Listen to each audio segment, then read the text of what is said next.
All right, hello everyone, and welcome to another Sphera Live event. I'm here with Tadeusz, who is a reporter at Outriders. Tadeusz, if you could tell us a little bit about yourself, about what you do, I would love to have you introduce yourself. Okay, so my name is Tadeusz Michrowski, and I'm working with Outriders. We are an outlet doing global stories that have local impact. And I am one of the people who try to do those stories. I do some projects which I think we can really be proud of. Recently, we started our project Power Postcards, which I think is pretty nice project. We are doing a project where we create postcards from places that found solution to some issue related to human impact on environment. So we make those really nice postcards showing those solutions. And I'm also a person responsible for the Sphera project, which we are all here all about. Absolutely, and specifically we're here to talk about a really great video that Outriders made for the Sphera project that was released this week that was all about vaccine travel in Poland. So to begin with, I've got just a few questions, or maybe just one, we'll see. But just generally all across Europe, everyone's trying to get vaccinated. That's a very big thing. The vaccination race has begun. How does Poland compare to the rest? Do you feel that Poland is kind of ahead of the game, a little bit behind? What's the situation with vaccines in Poland? Well, the statistics show that we are almost exactly in the middle. So when you look at the cumulative amount of people who got at least one doses, I think in Europe it's around 43%, and we are 42%. Then the people who got 2 doses, Europe is around 19%, we are 19.5%. So we are in there, we're in the middle. I'd say that it got better recently for a variety of reasons I imagine we will discuss. But yes, we are hanging there, not in the back, not in the front. Okay, right in the middle. That's very nice. Now I'm going to show the video that you made for the Sphera project this week, and afterwards we'll be back with a few more questions.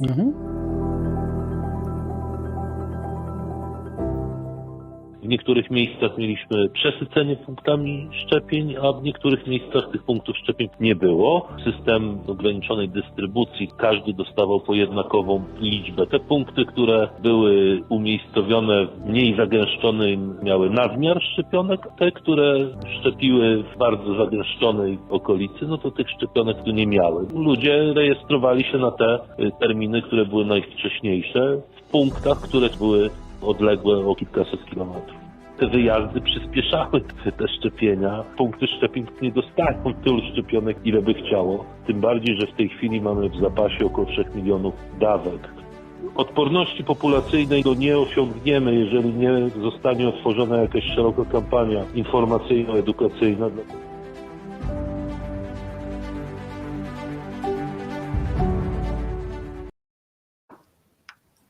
All right, and we're back. Yeah, it's very quick. That's one of the many facets of the Sphera project, is that being a social media first project, a lot of our videos are very short. But so let's begin with a few questions. In the video, you said that initially Poland gave each vaccination center that existed an equal amount of doses, which does sound very fair, but what are some of the reasons why that backfired? Yeah, so first a little correction. It wasn't really me saying, it was Mr. Jaworski.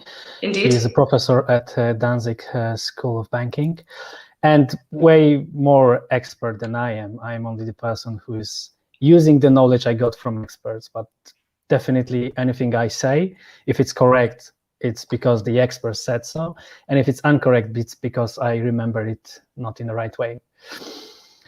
So getting back to your question, well, the issue is that, yes, it seems that it could be fair to have those vaccination points with enough number of vaccines, with even number of vaccines.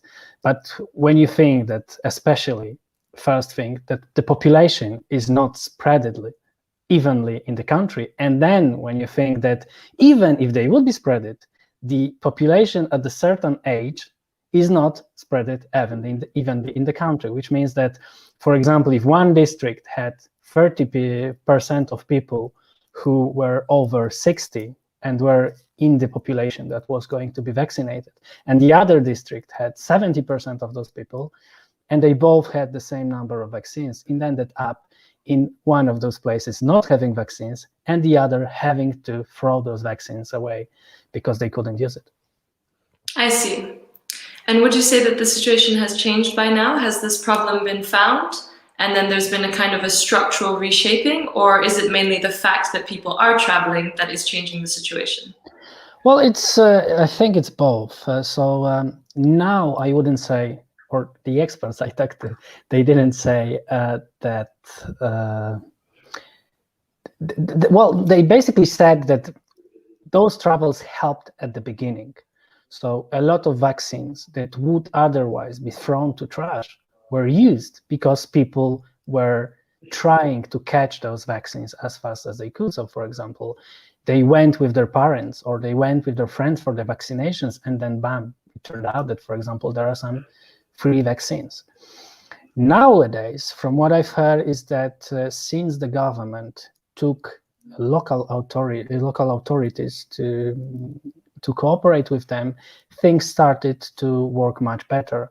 And from my experience, my own experience, even though I did travel for the vaccination, the place I traveled to was very well organized, and I waited maybe 5 minutes for my vaccination. That's really quite good. Yeah, there is another issue though, because even though we kind of stopped to travel for the vaccinations, now we still travel for the preferred vaccinations. So as you know, there was a big issue with, issue is not the right word. So there was a big controversy around AstraZeneca.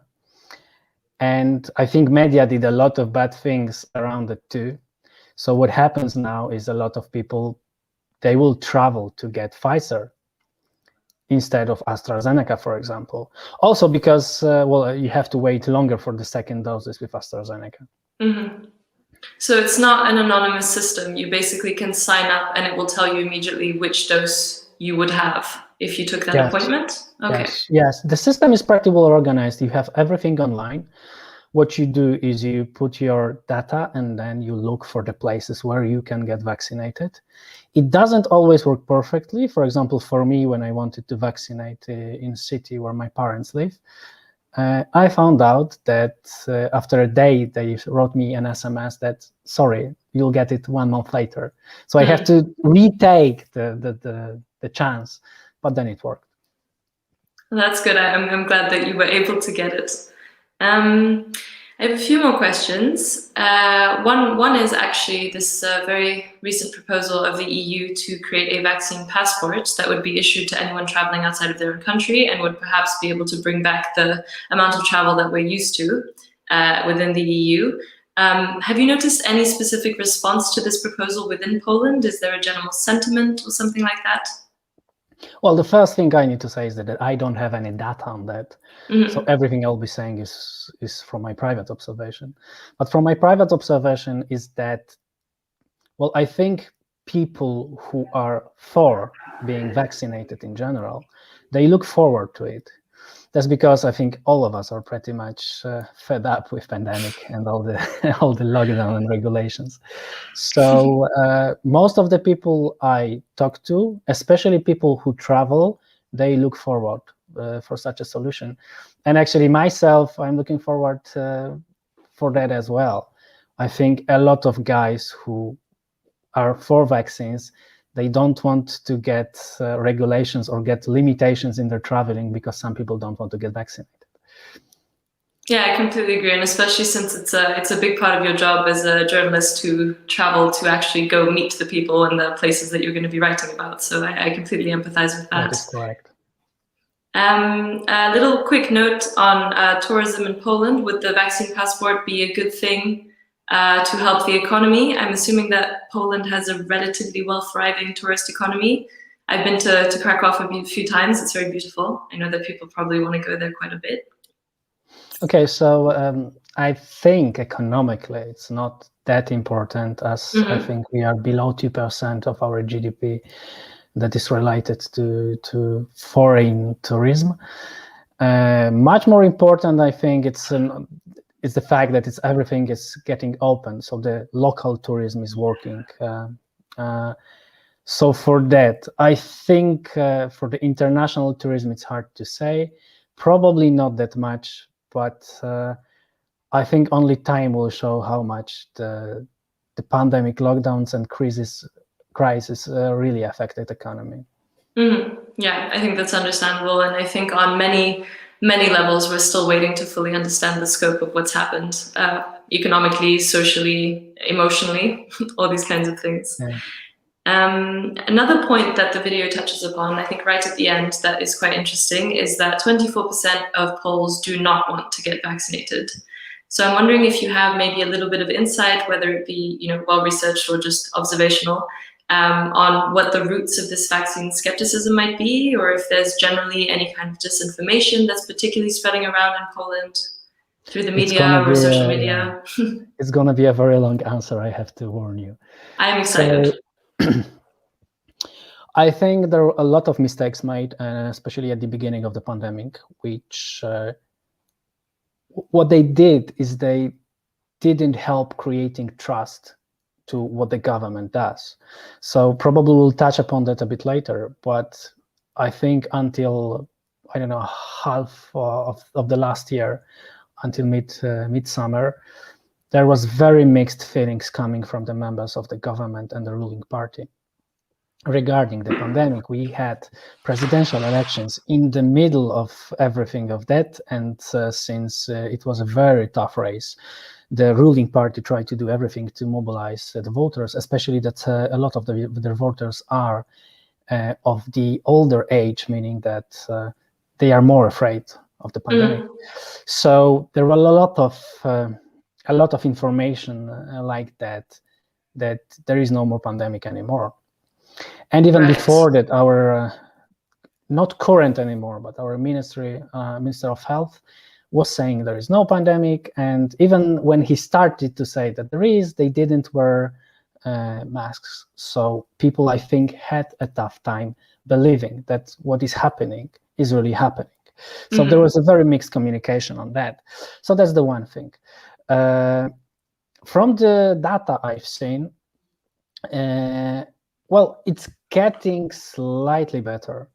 I mean, the data few weeks before I made the movie was less people wanting to get vaccinated. And now, when I did the movie, it was more people, and now it's like 2% more people who want to get vaccinated. The data shows that the people who are using, for example, social media are way more against taking vaccinations than people who are, for example, watching TV or listening to other to radio or other media. So probably there is this issue of misinformation spreading there. Also the problem of hearsay of a lot of people who are saying that somebody had the vaccination and then something happened to him, and then after 5-6 people, nobody really knows who said this and whether it happened, but people believe it. So that's another issue as well. Yeah, there are also some politics involved. I don't know if you're interested in that. Please. Okay, so the data I've seen is that, of course, the older people, I mean, that's not, of course, that's actually something that surprised me, is that the older people are interested in getting vaccinated. Middle-aged people are more and more interested in getting vaccinated, but it's actually the group of people between 18 and 24, I believe, that were the least interested in getting vaccinated, which was a bit surprising to me, to be honest, because we usually perceive those older groups are as more conservative and less, well, more prone to populism than the younger ones, but not in this case. And regarding the politics, well, it's not very surprising. The left party that is called Lewica, which means the left, in Poland are the most interested in getting vaccinated than another party which in Poland is considered liberal center party, which is Civic Platform. or Civic Coalition is the second place. Then the ruling party is somewhere in the middle. It's about 50-something% of people voting for the ruling party who are for, which is also a bit surprising, maybe to the point because those are conservatives. So we don't really often expect from them this kind of behavior. And then we have one party which is also in the parliament. The name is Confederacja, and only 5% of those voters want to get vaccinated. It's really hard to say what kind of party is that. I would say they are very pro-capitalistic, free market conservatives with some touch of sorry, the cat. It's with okay. some touch of nationalism. I don't know if he agrees or he disagrees with me. Maybe he votes for Confederacja, so I do not characterize them well. But there is a lot of young people who are voting for them as well, and I'd say that there is, considering how this political party is structured, there is a lot of space for I don't want to say conspiracy theories, but theories that vaccination is not good for you. Those were the people that were partially responsible for the abortion ban last year in Poland. Yes, I can imagine there are quite some links there. Well, thank you for that very developed and interesting answer. And you've got me thinking quite a bit about this. I agree that it's quite surprising that young people would, this kind of margin of 18 to 24 would not necessarily be that interested in. But I wonder, as a young person myself, if it doesn't have anything to do with this feeling of invincibility, of not being in the at-risk age group. But then I do also know a lot of young people who seem to be purely motivated by the desire to travel, and that is very much what is pushing them towards the vaccine indeed. Yeah, but probably you're right. Probably is the fact that this age group is not really touched by the pandemic. Probably that's what is happening. I don't know how it is with the Western Europe, or I don't have the personal experience. But the experience in Poland is that most of people know somebody who died or somebody who went to the hospital. And I imagine that this percentage of people who has this experience is lower in the younger age groups. Absolutely. Let's continue with some more questions. I seem to have lost my place in the list, but we spoke a little bit about social media, and I'm wondering if you have any thoughts or ideas about there's talk. The person you interviewed for the video spoke about the need for some kind of information campaign, and I wonder if you have any ideas about the kind of way that the target groups can be reached via social media, the kind of campaigns we have to run in order to basically undo some of the damage that was done by this lack of faith that people can have in a government that didn't seem to quite make up its mind very quickly. Well, it's going to be hard, to be honest. Yes, I mean, it's the $1 million question. It's a tricky one. I think partially why it's going to be hard is because Polish society is so divided that there are groups, and I wouldn't call them radical, just big groups of people who perceive every communication coming from government as bad. So whatever the government would do, there is going to be a lot of distrust. So, and I'm not trying to judge any of those parties here. I'm saying that from my observation, this is how it looks like. So it's going to be difficult. I think also social media is a difficult media for those kind of campaigns, because it works in a very it works both ways. So whenever there is some communicate you want to put out there is always somebody who's going to put a comment and may say something against the vaccinations, and then flame wars start. So from my experience looking at what is happening in the internet and even between my friends, I'm afraid social media may not be the best place to do that. I'm aware that some campaigns were started, and those campaigns that are started are using the oldest possible solution, which is the promise of money. So there is a lottery that is going to be started soon. And when you get vaccinated, there is chance for you to win some money on that lottery. Ah, okay, this is yeah. actually it's a good idea, I think. I hope mean, I yeah. win. I hope you do too. I hope you do too.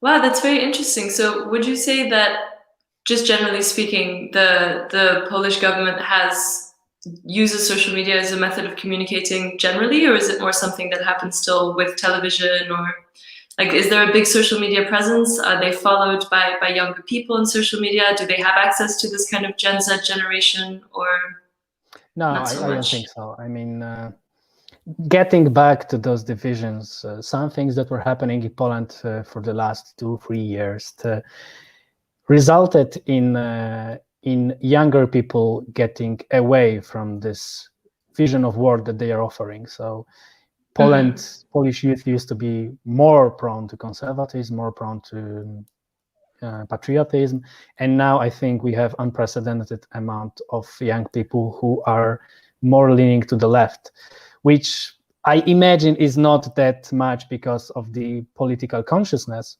but much more because, well, they don't like the government.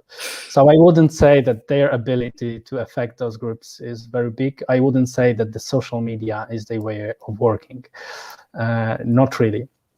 They work with a national TV, and I imagine that they will try to use their media to get this message out there, even though I think they may have some issues even within their own party and within their own messages. The way they try to create and deliver their message is going to be pretty difficult, because I believe there are still some people who within the parliament, at least within the ruling party, who are not that for the vaccinations, even though that changed a lot into the more positive side in the recent months. Yes, I can imagine, especially if there's a lack of cohesion, it's very difficult. I know that from the work that I do, that it's very difficult to get a message across if there's a lot of different things happening behind the scenes. Absolutely. Let's go a little bit towards, again, going towards the different groups. I was wondering if you have any insight at all on the role of religion in vaccine skepticism, if that's something that happens a lot in Poland.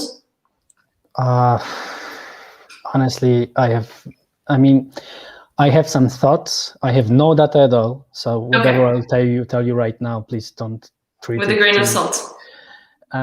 Yeah, so I know that especially at the beginning, the Polish Catholic Church had a difficult with seeing the pandemic as something real and seeing it as something that is affecting the whole society. Poland is also having a very difficult, Polish society is having a very difficult love-hate relationship with its church. So there were some communiques that were pretty well covered in media coming from the Catholic Church, people from the Catholic Church in Poland, who were saying the pretty bizarre, from my perspective, things that, for example, the holy water is something that will protect you from the pandemic. My personal, I had an opportunity to be in the church, I think 2 or 3 weeks ago, and this is a personal thing. It is only one church, but I don't think that the priest in this church is radical or anything. I think he's a normal person, and I even know that he has been sending some messages hoping and praying for the pandemic to end and vaccinations to working well. But there were whatsoever non-regulations within this church or limitations. People were in their masks, but they were standing very close to each other. And during the Holy Communion, it looked like there's no pandemic at all, to be honest. Yeah, that's quite interesting. Were you there for just a bit of research, or? No, it was a personal thing because of somebody who died. Oh, sorry to hear that. No worries. Another question that I have is a little bit about accessibility and equality, just in terms of the fact that people would travel for vaccination. I've read a lot of different articles, mainly coming a little bit from the US perspective of a lot of people who live abroad traveling home for vaccines. And I'm just wondering if you have any thoughts on the concept itself of traveling for a vaccine, of being able to pick up, maybe take time off work, have enough money to travel, have the appropriate amount of transport, and what you think about this idea that it might not be equal for everyone to go get vaccines, and that not everyone is necessarily able to travel far away for vaccinations, and what that kind of causes for inequalities in society. Yeah, I mean, you're very right, and it's all true. It wasn't really a question. So kudos to you. But on a more serious note, yes, it's definitely, at least it was, maybe it's because now it's way easier to get vaccinated in Poland. Now we are getting to the point where there is more vaccinations that people are really trying to get vaccinated. So I think, we are getting to this point. I don't know if you are there or will be there soon. But in the past weeks, I'd say, yes, you're very much right. And that's an interesting, by the way, discussion and an idea, because this whole inequality and almost a discrimination thing was created by chaos. It wasn't created by anything else, but it could have been prevented. And I think just nobody thought about it. And the most bizarre thing is that the government that created this chaos is the government that is actually trying to, sorry, the cat again, is actually trying to get to those voters who feel discriminated and feel unequal. So in a way, they worked against the interest of their voters. Mm-hmm. Which is quite interesting, and not, it doesn't really make sense the way that things end up coming a little bit full circle. And I'm wondering... Yes, but I imagine it was more of a mistake than the idea, you see. And probably, I'm not trying to be very harsh on them, even though I probably could be, and a lot of experts are, because I imagine a lot of European governments did a lot of mistakes as well. So here, I think it's just mistakes that brought us to the situation. I think so, and I think there's so many different factors at play, including the economy, including small businesses, big businesses, government elections, for example, as you mentioned earlier, that it's really difficult to cut everything into black and white and understand exactly why something should have happened or why it didn't.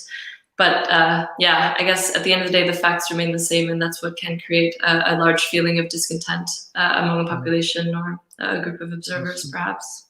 If I may add one more thing, because I think it could be interesting, is that for some reason, even when the vaccinations worked well, and even when people did sign up for the vaccinations, I've heard of situations, multiple situations, I think, when people did sign up for the vaccination, did sign up for the vaccinations, but didn't show up for them.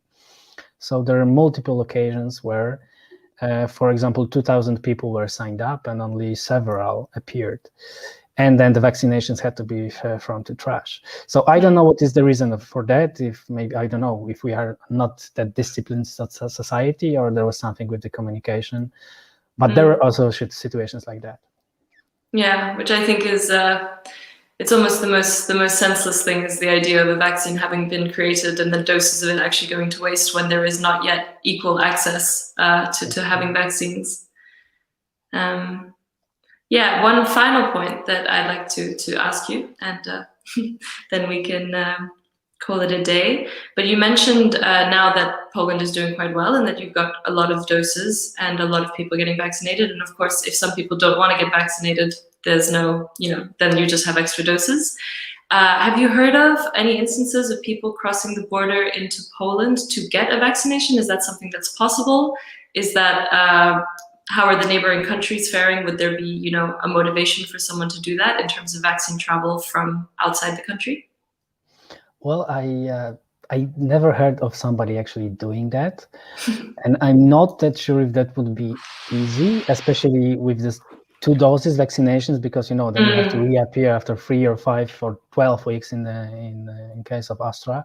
So I think that would be difficult. Maybe with Johnson that would be possible, because I know of an instance that because of the vaccination batch was already opened, so they did those vaccinations to anybody who was basically crossing the street around the hospital.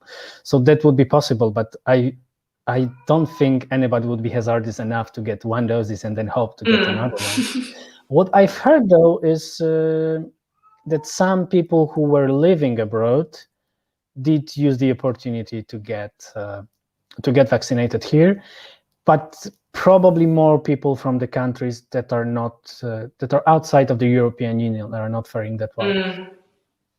Yeah, I think that's a really important distinction that you've just made in terms of vaccine access as well. Yes. Great. Well, I think that's about it. I'm all out of questions, and I've really enjoyed your answers and speaking to you. So thank you for joining me tonight.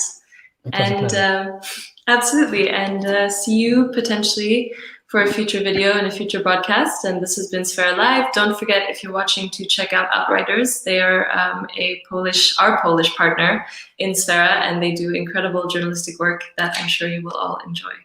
Thank you very much. I hope you'll like it. Good night. Bye.